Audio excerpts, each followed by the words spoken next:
Hello my sweet viewers, আজকে শুভ সপ্তমী। সপ্তমীও তোমাদের খুব ভালো কাটুক, প্রচুর প্রচুর ঠাকুর দেখো, আনন্দ করো।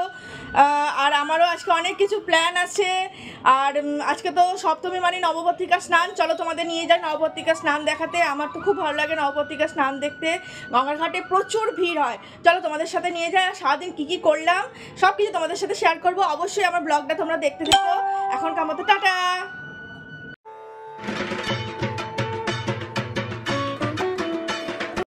আমি আর আমার হাজব্যান্ড বেরিয়ে গেলাম হাজব্যান্ডের এক কলিকের বাড়িতে। তাদের বনেদি বাড়ির পুজো, 198 বছরের পুজো। এটা কলকাতা কুলুতলা কলেজ স্ট্রিটের কাছে এই মল্লিক বাড়ির পুজোতে আমরা চলে এলাম। দেখুন মল্লিক বাড়ি, মতিলাল শিলের ঠাকুর বাড়ি।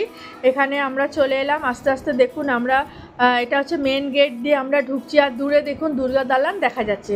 অনেক লোকেরও সমাগম হয়েছিল। আমাদের তো ভীষণ ভালো লাগছিলো এই পুরনো বাড়ি দেখে। একটা অ্যাটমসফিয়ারটাই আলাদা, পুরনো বাড়ির জমিদার বাড়ির একটা অ্যাটমসফিয়ারই আলাদা। দেখুন কি সুন্দর, যেরকম আমরা সিনেমায় দেখি দুর্গা দালান সেরকমই প্রায় একদম দেখতে লাগছিল। খুব এক্সাইটেড আমি ছিলাম এসে। আমি পুরো বাড়িটা দেখুন আপনাদের সাথে ঘুরে ঘুরে দেখাচ্ছি। আর এখানেই কিন্তু ওরা সপরিবারে এবং আরও আত্মীয় স্বজনদের সাথে এখানেই ওরা বসবাস করে। এরপরে দেখুন মায়ের কাছে চলে এলাম। মায়ের মূর্তি এখানেই ওদের গড়া হয় রথের পর থেকে। মা সব পরিবারে চলে এসছেন ওদের বাড়িতে। কত সুন্দর মায়ের মূর্তিটা, দেখলেই চোখ ভরে যায়। তারপর আমরা ফটো সেশন করলাম। এবার জমিদার বাড়ির কিছু কথা আপনাদের সাথে শেয়ার করছি। 191 বছরের পুজো উনি শুরু করেছিলেন বেসিক্যালি এটা সাধারণ মানুষদের জন্য। তো এবার আমরা পরম্পরা অনুযায়ী এটাকে এখনো বয়ে নিয়ে চলেছি। তো এখানে আমাদের ঠাকুর দশভূজা মা, সাথে তার ছেলেমেয়েরা থাকে বামুনভাবে।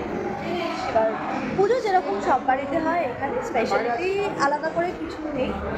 তারপর হাজব্যান্ডের সব কলিগরা আসার পর আমরা একসাথে সবাই মিলে আবার ফটো সেশন করলাম। এই যে হাজব্যান্ডের কলিগ এবং তার হাজব্যান্ড। তারপর আমার এক বান্ধবীও এসেছিলো, তাদের সাথে ফটো সেশন হলো। এবার খাওয়ার পালা, দুপুরবেলা খাওয়ার নিমন্ত্রণও ছিল। বুফে সিস্টেম করেছিল এবং ভীষণ ভালো আয়োজন করেছিল। প্রতিটা খাবারই খুব সুস্বাদু ছিল। এই যে আমরা সব খাবার নিয়ে রেডি হয়ে গেছি। দেখুন একটু ওদের সাথে ভিডিও করছি। আমার হাজব্যান্ডও এসে যোগ দিল। দেখুন এটা একটা খুব মজার জায়গা। এবার আমি দেখুন কতটুকু খাবার নিয়েছি, পরে আস্তে আস্তে নিয়েছি খাবার। তারপর খাবার টাবার পরে আবার গল্প গুজব করে বা আমাদের বাড়ি ফেরার পালা। এবার আমরা সবাই মিলে বাড়ি ফিরছি। বাড়ি ফেরার পথে স্কুবির জন্য একটা খেলনা নিয়ে এলাম, কেন ও সারাদিন দিদির কাছে ছিল। ওরও তো মনটা খারাপ লাগে আমাদের জন্য, তাই আইসক্রিম আর একটা খেলনা নিয়ে এসেছি। তাই দেখে স্কুবির তো ভীষণ আনন্দ। আমাদের দেখতে পেয়ে সপ্তমীর দিনটি কেটে গেল।